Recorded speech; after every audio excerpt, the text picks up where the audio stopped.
Hello friends, welcome to our channel.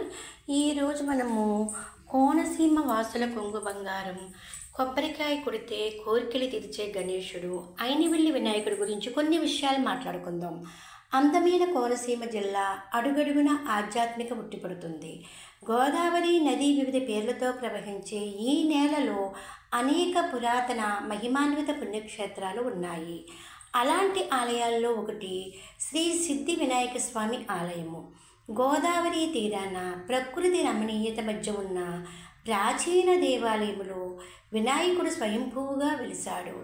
దక్షిణాభిముఖంగా భక్తులకు దర్శనమిస్తూ కోరిన కోర్కులు తీరుస్తూ స్వామిగా పూజలు అందుకుంటున్నాడు.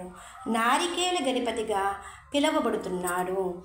కోనసీమ జిల్లాలో ప్రముఖ పుణ్యక్షేత్రం ఐనివిల్లి. ఇక్కడ స్వయంభూగా వెలిసిన సిద్ధి వినాయకుడిని భక్తి శ్రద్ధలతో పూజించి కొబ్బరికాయని సమర్పిస్తే కోరిన కోరికలు తీర్చడంతో పాటు బుద్ధి కూడా వికసిస్తుందని భక్తుల నమ్మకము. అందుకే విఘ్నాలను తొలగించే వినాయకుడిని ఇక్కడ నారికేల వినాయకుడు అని కూడా పిలుస్తారు. దర్భలతో ప్రధానంగా పూజలను అందుకుంటారు. అందుకే ఈ ఆలయము అత్యంత ప్రాచీనమైనది. వినాయకుడి ఆలయ ప్రాంగణంలో క్షేత్రపాలకుడైన కాలభైరవుని ఆలయముతో పాటు హరిహరసుతుడు అయ్యప్ప ఆలయము, శ్రీదేవి భూదేవి సమేత శ్రీ కేశవుడు, అన్నపూర్ణాదేవి శివుని ఆలయాలు కూడా ఉన్నాయి. కాణిపాక క్షేత్రం కంటే పురాతనమైన సిద్ధి వినాయకుడి ఆలయములో రోజు శైవాగమ శాస్త్ర ప్రకారము కొబ్బరికాయలు పండ్ల రసాలతో అభిషేకాలు నిర్వహించడం ఇక్కడి ప్రత్యేకత. ప్రతీ నెల కృష్ణపక్ష శుక్లపక్ష చవితి తిథులు, దశమి ఏకాదశులలో, వినాయక చవితి పర్వదినాలలో ఇక్కడ ప్రత్యేక పూజలు నిర్వహిస్తారు. ఇక మార్చి నెలలో స్వామివారికి 1,00,000 పెన్నులతో అర్చన ఎంతో ప్రసిద్ధిగాంచింది. స్వామిని దర్శించుకుని కోరిన కోరికలు నెరవేరిన వెంటనే తమ మొక్కుబడులు తీర్చుకోవడానికి తప్పకుండా మళ్ళీ స్వామి దర్శనానికి వెళ్ళాలని భక్తుల నమ్మకము. విద్యార్థుల చదువులో విఘ్నాలను తొలగించే సిద్ధి వినాయకుడికి ప్రతి సంవత్సరము మార్చి నెలలో 1,00,000 పెన్నులతో పూజలు కూడా నిర్వహిస్తారు. మొదటిగా సప్తనది జలాల అభిషేకము చేసి తరువాత 1,00,000 పెన్నులతో పూజ నిర్వహిస్తారు. అనంతరము ఈ పెన్నులను చదువుకునే విద్యార్థులకు పంపిణీ చేస్తారు. ఈ పెన్నులు తీసుకునేందుకు స్టూడెంట్స్ ఎక్కడి నుంచో ఈ ఆలయానికి ఈ సమయంలో వస్తారు. స్వామి ప్రసాదంగా పెన్నును తీసుకుంటారు. ఈ పెన్ను తమ దగ్గర ఉంటే అపజయము ఉండదని స్టూడెంట్స్ నమ్మకము.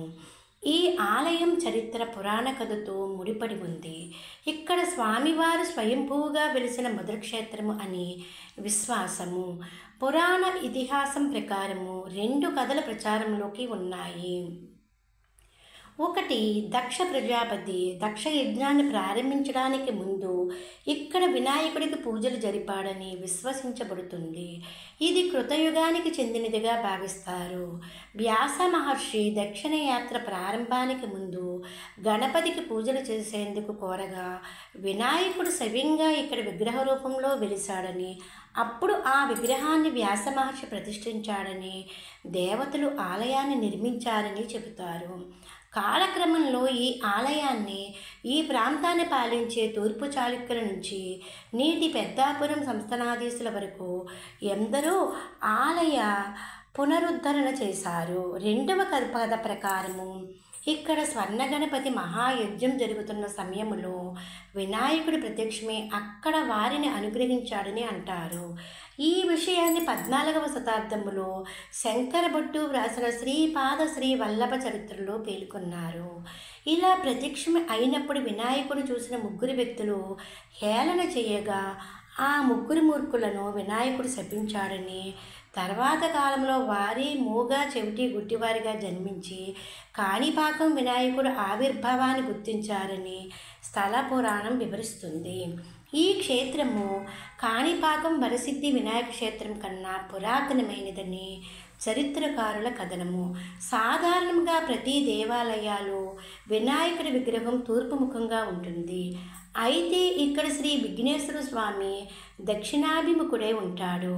అందుకనే ఈ గ్రామంలో దక్షిణ సింహద్వారముతో నిర్మించిన ఇళ్లకు ఎటువంటి విఘ్నాలు కలగవని, ఆ ఇంట్లో నివసించే వారికి సిరి సంపదలకు లోటు ఉండదని గ్రామస్తుల నమ్మకము. కోనసీమ వాసులు మాత్రమే కాదు, దేశం నలుమూలల నుంచి రోజు వేలాది మంది భక్తులు, ప్రముఖులు వినాయకుడిని దర్శించుకుంటూ ఉంటారు. స్వామివారికి కొబ్బరికాయలు సమర్పిస్తారు. ప్రశాంత వాతావరణంలో గోదావరి నదీ తీరం ప్రాంతంలో ఉన్న ఈ నారికేళ గణపతిని కోనసీమ వెళ్ళినప్పుడు తప్పనిసరిగా దర్శించుకోండి. స్వామి కృపకు పాత్రలు కండి. ఇవ్వండి ఐనివెల్లి వినాయకుడి గురించి కొన్ని విషయాలు. Please like, share and